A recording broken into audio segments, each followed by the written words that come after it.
12 दिन का दिल्ली में ही होने वाले कॉमनवेल्थ गेम्स का हालात क्या हुआ जी, पूरे दुनिया जानते।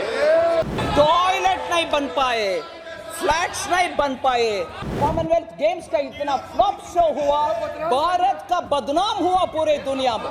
ग्लोबल फाइनेंशियल क्राइसिस को हैंडल ना कर सका, आजकल लेक्चर दे रहे हैं कि कैसे हैंडल करना है। देश को ऐसे गंभीर अवस्था में खड़े रख के चले गए। भगवान जाने अगर वो कंटिन्यू करते इस देश का हालत आज क्या होता।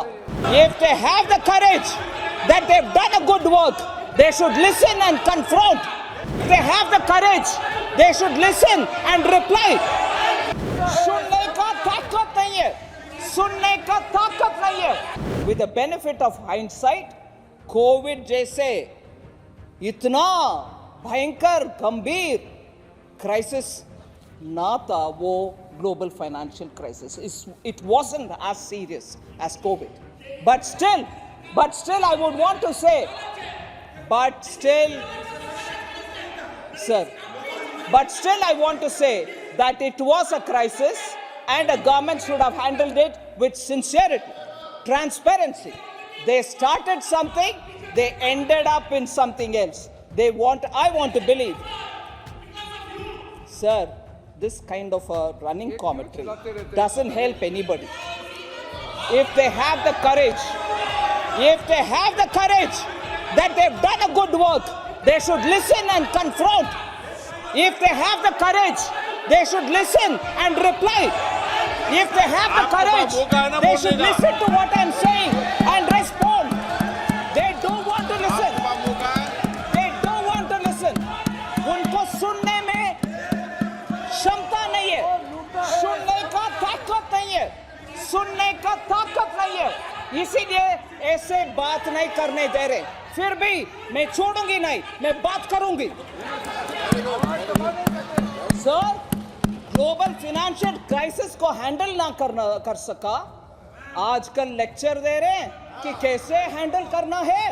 मैं बोल रही हूं सर, ग्लोबल फाइनेंशियल क्राइसिस उस समय भारत के इंटरेस्ट को प्रोटेक्ट करने के लिए क्या क्या करना चाहिए वो कुछ नहीं कहा, कुछ नहीं किया, मगर उसके बाद भी स्कैंडल के ऊपर स्कैंडल चलते रहे और उससे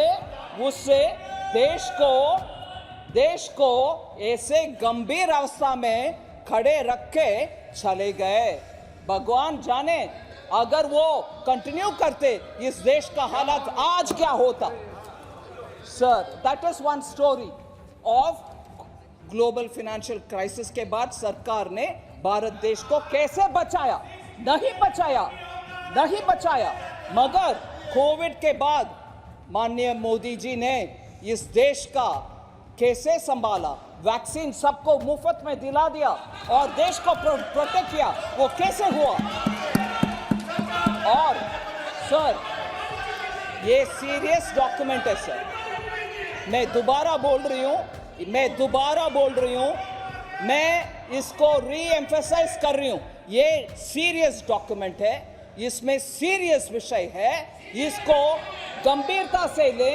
मुझे मेरा आवाज बंद करने के लिए कोशिश करेंगे वो तो नकारा फेल हो जाएंगे ही, मगर इस सच्चाई को सामना करना उस पार्टी के लिए जरूरत है।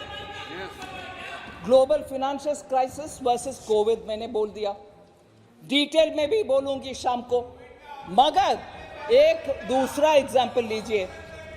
इस देश में 12 दिन का दिल्ली में ही होने वाले कॉमनवेल्थ गेम्स का हालात क्या हुआ जी, पूरे दुनिया जानता,